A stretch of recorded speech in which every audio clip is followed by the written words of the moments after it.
Donald Trump boasts that he has defeated the Islamic State. U.S. President Donald Trump has touted his efforts to secure the homeland, saying his administration is taking care of our citizens at home by defeating the Islamic State abroad. Speaking to a raucous rally crowd in Florida, Mr. Trump said the U.S. military is dealing the Islamic State one brutal defeat after another. Not only are we defeating these killers, these savage killers, horrible, Mr. Trump told hundreds of supporters at a rally in Pensacola, a region a White House spokesman called Trump country. "You don't even want to say people," Mr. Trump said. "These are savage killers over there, but we sure as hell don't want them to come over here." Mr. Trump also said he is expelling members of the violent street gang known as MS-13, which has its origins in Central America.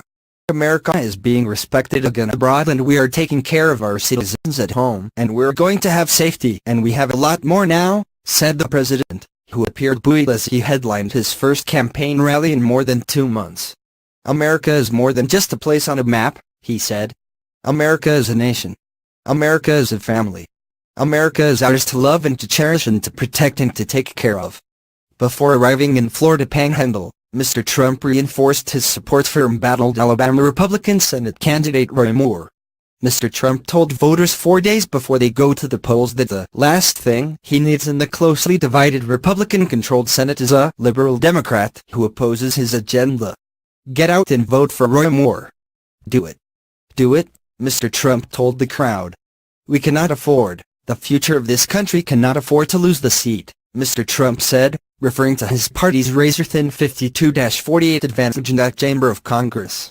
Mr. Trump said Mr. Moore's opponent, Doug Jones, is a liberal Democrat who would be completely controlled by Democratic leaders Nancy Pelosi in the House and Chuck Schumer in the Senate.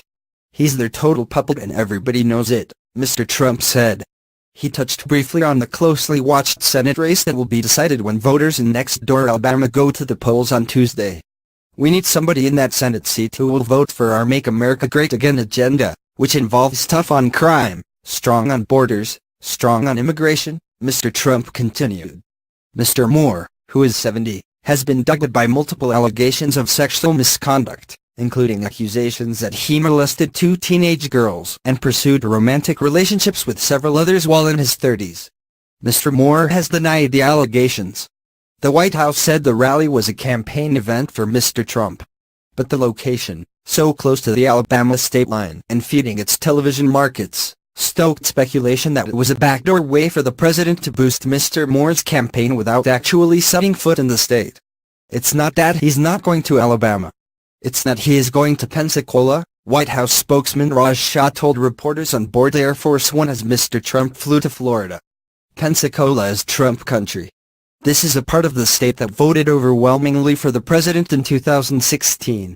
He'll be traveling back to Florida from time to time, and it's a key state. Mr. Shah said the president and White House have made clear that the Moore allegations are troubling and concerning and should be taken seriously. He also noted that Mr. Moore has maintained his innocence, and said that should be considered as well. "Ultimately his endorsement is about the issues," Mr. Shah said. Friday's campaign rally was Trump's first since September, when he went to Alabama to campaign for Senator Luther Strange, who lost the Republican runoff election to Mr. Moore.